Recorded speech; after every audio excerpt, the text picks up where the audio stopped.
In 2016, Maria Alvarez was sitting at her kitchen table in Phoenix, Arizona, with a stack of IRS letters and a pit in her stomach. She'd just gotten off the phone with a man calling himself an IRS debt relief specialist. 2 weeks earlier, she'd opened a letter. Intent to levy, amount due, $32,300. $32,000. She'd never seen a number like that next to her name. Her small catering company had been scraping by. She figured she owed something. But this? Now the phone was ringing every day. And as she listened to promises of erasing your tax debt for pennies on the dollar, Maria wondered if this was her only way out. But what she didn't know was that the so-called IRS debt relief industry, an industry supposedly built to save people, was about to cost her more than she ever thought possible. In the months that followed, Maria would pay over $5,000 to this company, chasing the hope of freedom from her debt, and she's not alone. When I started pulling the threads on these IRS debt relief companies, when I sifted through lawsuits, court records, and quietly spoken admissions from industry insiders, what I uncovered will change how you see the entire notion of tax relief. If you have ever owed even a few $100s to the IRS, if you have ever wondered whether these offers are too good to be true, or if you believe the IRS is actually on your side, you need to hear this. So, what is really going on behind the scenes of the IRS debt relief industry? How did it become a multi-billion-dollar system where desperation is just another revenue stream? And why are thousands of honest Americans, people who think they're doing everything right, waking up to find themselves in more debt, sometimes even facing criminal charges? After seeking help? Let's dig in. To understand how we got here, you have to go back to the early 2000s. After the September 11th attacks, the economy was shaky, and millions of Americans struggled to keep up with taxes. Around 2005, the IRS itself began promoting the Offer and Compromise program, a deal that, in rare cases, lets some taxpayers settle their tax debt for less than they owe. The rules were strict, the standards were high, but the marketing, that was anything but honest. Now let's zoom out. You've seen the late-night ads. Do you owe over $10,000 in back taxes? Call now. The IRS doesn't want you to know about this program. What they don't say is that for every 100 offers the IRS receives, only about 30 are actually accepted. 70 people out of every 100 are rejected. But those companies rarely mention that. So how did companies move in? In 2008, as the Great Recession hit, a new breed of financial services firms exploded. They branded themselves with names like Tax Defense Network, Freedom Tax Relief, and American Tax Solutions. Their pitch? Relief from overwhelming IRS debt. Their tactics? Everything from using official-sounding mail to calling from Washington, D.C. or area codes. And their fees? Sometimes thousands, even tens of thousands of dollars up front. Let's pause for a second.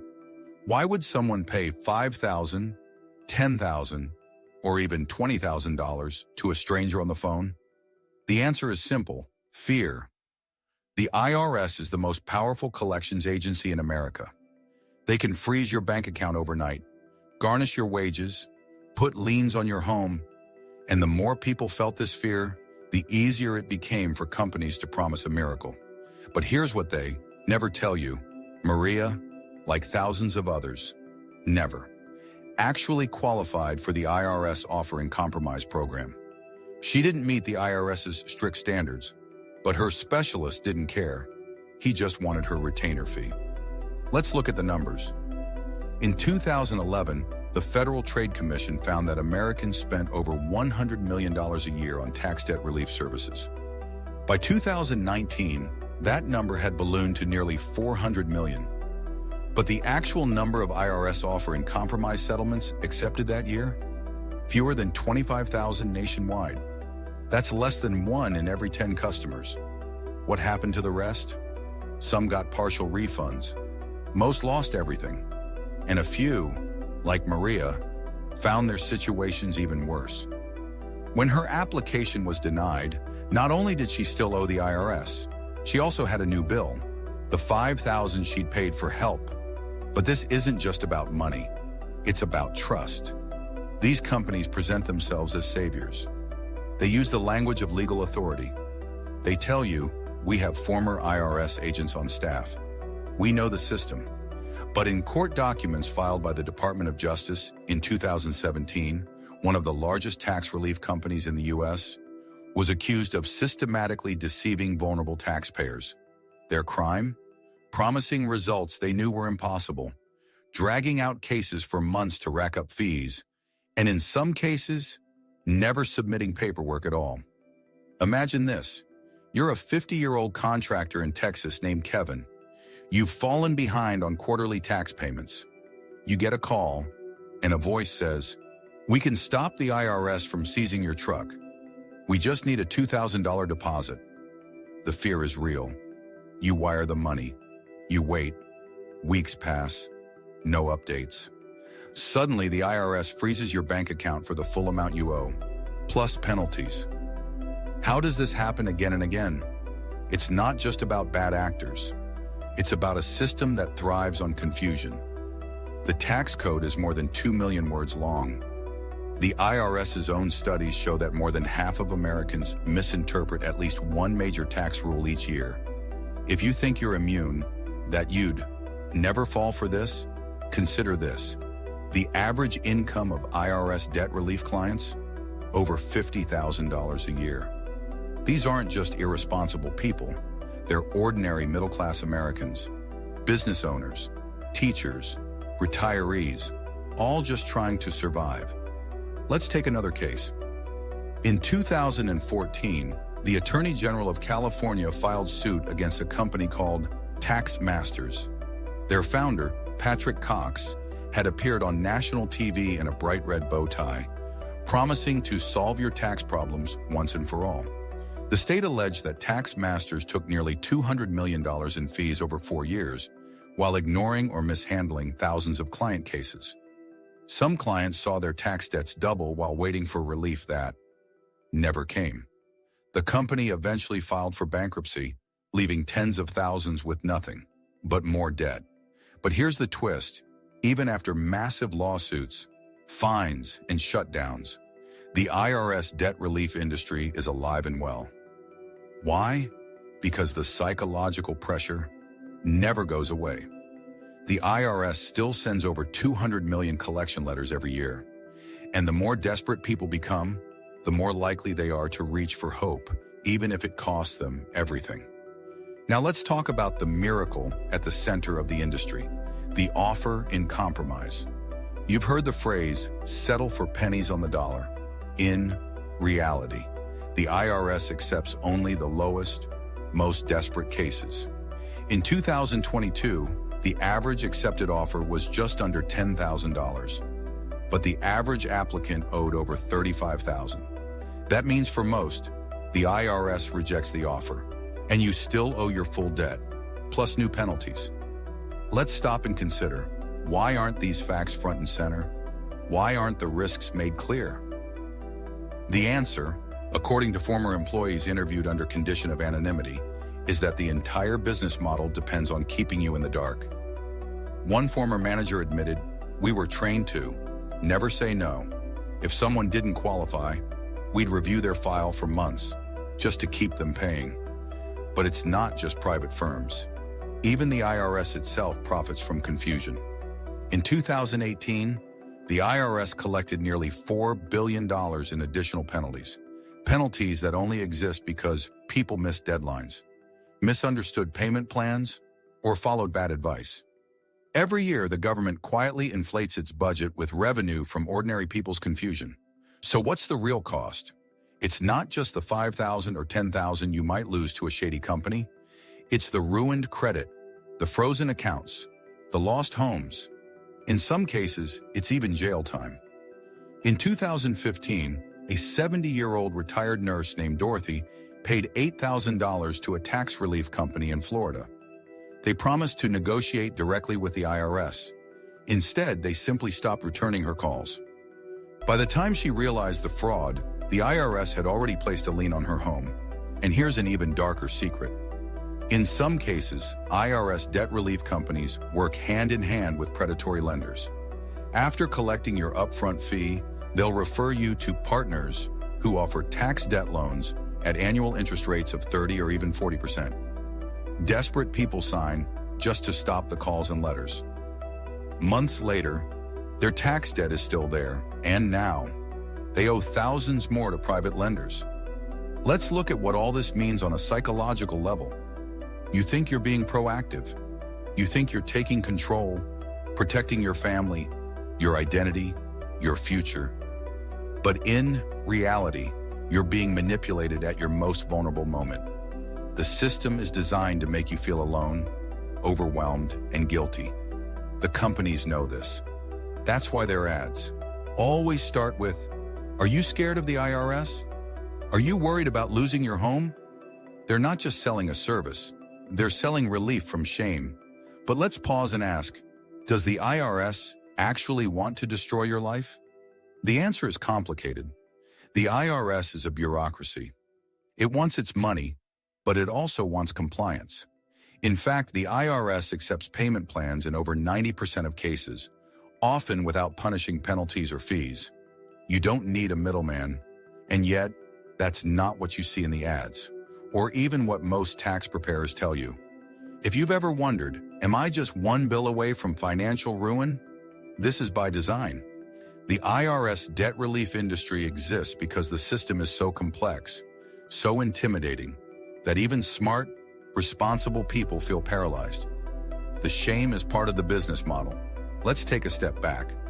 In 2021, a retired police officer named James signed up with a national debt relief firm. He owed just under $20,000 after a failed investment property. He paid a 10% retainer, $2,000 up front. For months, he heard nothing.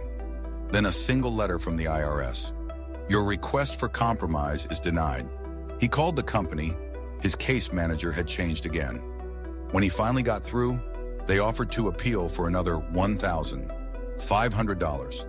Is this incompetence or manipulation? According to regulators, it's both. In 2015, the Federal Trade Commission issued new rules for debt relief companies, banning upfront fees, requiring clearer disclosures. But loopholes remain. Most companies reclassified their fees as consulting retainers, skirting the law. And when they're sued, they simply close, reopen under a new name, and start the cycle all over again. Now, maybe you're thinking, I would never fall for this, but the numbers say otherwise. Every year, nearly 1 in 12 Americans receive some form of IRS collection notice. Of those, almost 5 million reach out to debt relief services, and these are not fringe cases. They're school teachers, electricians, nurses, veterans, people who believed in the system until it failed them. Let's talk numbers again. In 2019, a congressional report found that less than 13% of all IRS debt relief customers ever saw their tax debt reduced. The rest either abandoned the process, were rejected outright, or fell into deeper debt through fees and penalties. But the impact goes beyond dollars. For many, the process destroys trust not just in the IRS, but in financial institutions as a whole. After her ordeal, Maria sold her catering business at a loss, just to pay down what she owed. Dorothy, the retired nurse, moved in with her daughter. Kevin, the contractor, switched banks and stopped answering unknown numbers. So what's the real revelation here? The IRS debt relief industry doesn't exist to help you. It exists to profit from fear, confusion, and shame. The odds are always stacked against you. The system is built to make you doubt yourself, to make you believe you need to pay someone else simply to be heard. You think you're taking charge, but in reality, you're being funneled through a machine that profits from your confusion. The truth nobody talks about is this: the only sure way out starts and ends with you. So what can you actually do? Here's what you need to do tomorrow morning if you're facing IRS debt. First, take a breath. This is not the end.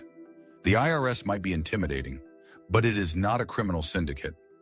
Before you call any third party, go directly to the IRS website. Every real debt relief program is listed in plain English. Payment plans, temporary hardship, even the offer in compromise. You can apply yourself for free. Second, never pay an upfront fee to any company promising pennies on the dollar settlements. If someone guarantees a result before seeing your financials, that's your red flag. Hang up. Walk away. Third, if you're overwhelmed, seek out a licensed CPA or an enrolled agent, not a tax relief specialist. Their fees are regulated and they are held accountable by law. Fourth, check if you actually qualify. The IRS website has a pre-qualifier tool for offers in compromise. If your income or assets exceed certain thresholds, your offer will almost certainly be rejected, no matter what a company promises. And finally, talk to someone you trust. Shame thrives in isolation. The more you reach out, the less power these companies have over you.